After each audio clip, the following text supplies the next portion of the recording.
ബഹുമാനപ്പെട്ട അഫീഫ് അന്തകമ്മിയായി ഇന്നും school പോവാതിരിക്കുന്ന video ആണ് നമ്മൾ നിങ്ങൾക്ക്. എന്താ ഗ്രൗണ്ട് സപ്പോർട്ടിന്റെ ഞാനൊക്കെ എന്തേലും ചെയ്യണോ? ഞാൻ ട്രൗസർ ബ്ലോഗിൽ വരാൻ പറ്റില്ല. അടിച്ചിട്ട് എന്നെ പായിപ്പിച്ചിട്ടില്ലേ ഞങ്ങള്?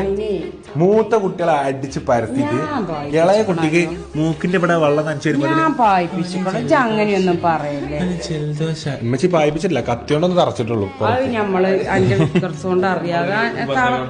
ഉമ്മച്ചി സ്ട്രൈറ്റ് മനസ്സിലാ, അടിയൊന്നുമില്ല, കത്തിന് തന്നെ കുത്തി പുറത്ത്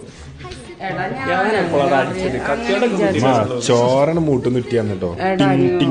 അതല്ലേ അതൊന്നും അന്നെ എന്തെങ്കിലും കാട്ടണം വിചാരിച്ച എവിടെയൊക്കെ എത്തണം വിചാരിച്ചിട്ടേ.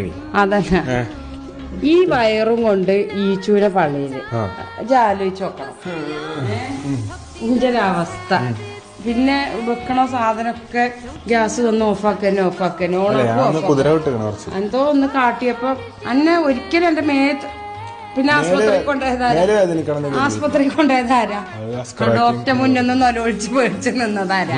ഒക്കെ ഞാൻ തന്നെ. അന്ന് ഡാഡിന്റെ ഉമ്മച്ചിക്ക് വയറ് നിറച്ച് ചെയ്തറിയിട്ടാ. ഡാഡി ഇങ്ങോട്ട് ചെയ്തോണ്ട് കൂട്ടിനെ ചെറിയ കുട്ടികളെ മേത്ത് ഡാഡിന്റെ വിചാരം ഞാൻ കത്തിരുത്ത് ഇങ്ങനെ കുത്തിയിരുന്നു. ഞാൻ അങ്ങനെ നിന്നിന് സലീം കുമാർ സ്പീഡിൽ ജാവലിൻ നിറച്ച പോലെ അല്ല, ജഗതിനെ കൊണ്ടുപോകില്ല, ജാവലിൻ നിറച്ച ഓട്ടോറിക്ഷയിൽ മൂട് പുറത്തേക്കിട്ടിട്ട് ഇങ്ങനെ അതേപോലെ